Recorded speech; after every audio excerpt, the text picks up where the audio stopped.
Good morning class 8 student. Today we will discuss about the components of computer.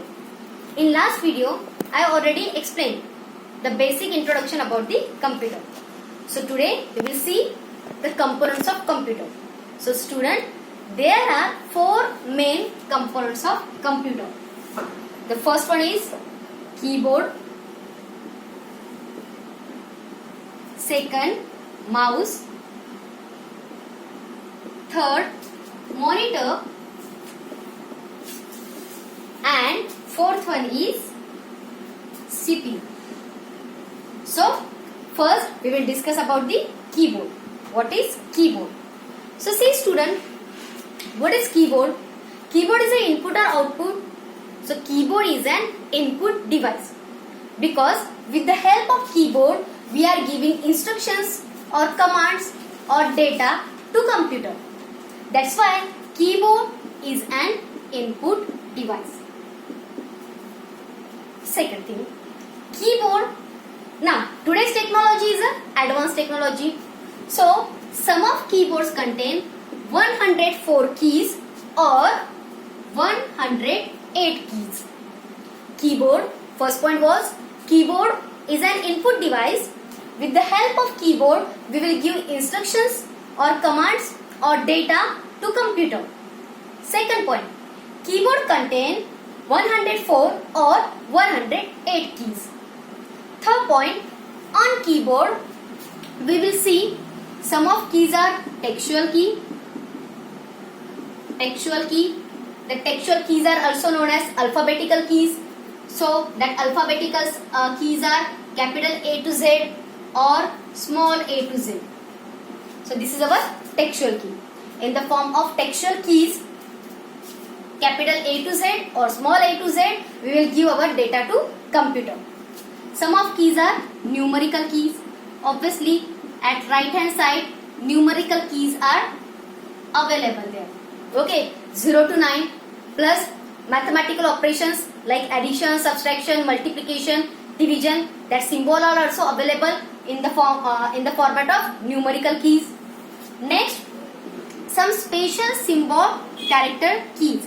Special symbols character keys like @ hash, like @ hash, exclamatory sentence, single colon, double colon, semicolon. So that keys are special symbol keys. And some of are functional keys. Some of are functional keys and some of are directional keys. Directions keys. So our normal keyboard contain like that keys. Some keys are available in textual format. Some keys are available in numerical format. Some are in special symbol character and some are direction keys or some are functional keys. So with the help of this complete we can use our keyboard. So keyboard is an input device which is used to give instructions or commands or data to computer. Second, keyboard contain either 104 or 108 keys. From the keyboard we can give the input in the form of textual format using with the help of textual keys. Some are numerical keys, some are functional keys, some are direction keys and some are special symbol character keys. That's why keyboard is an input device. Now second thing, mouse. Mouse is what? Mouse is an input or output. Obviously mouse is also input device because with the help of mouse also we will give input or simply we will give data or instructions to computer. That's why mouse is also input type of device. Mouse contain three types of button. Left hand side button, right hand side button and middle one is scrolling. Button. Now in today's technology, some of mouse contain more than 8 or some of mouse contain 8 or more than 8 buttons. Okay. So but basic thing, normal mouse can contain three types of button: left hand side button, right hand side button and middle one is scrolling button. So with the help of mouse, we will perform open the folder, close the folder, create the folder, delete the folder or select the folder. So this operation we will perform with the help of mouse. If you want to move your scrolling upward to downward or left to right, so that time we will use the middle one scrolling bar. With the help of that scrolling bar, our document will be moved left hand side or right hand side, or either up or downward. If you want to select the data, so simply we will click left hand side button, and if you want to create the document, rename the document, so that time we will use right hand side button. So these are the three main buttons of mouse: left hand side button, right hand side button, and middle one is scrolling button. So mouse is the input device through which we will give data or instruction to computer. With the help of three buttons: left hand side, right hand side and scrolling button.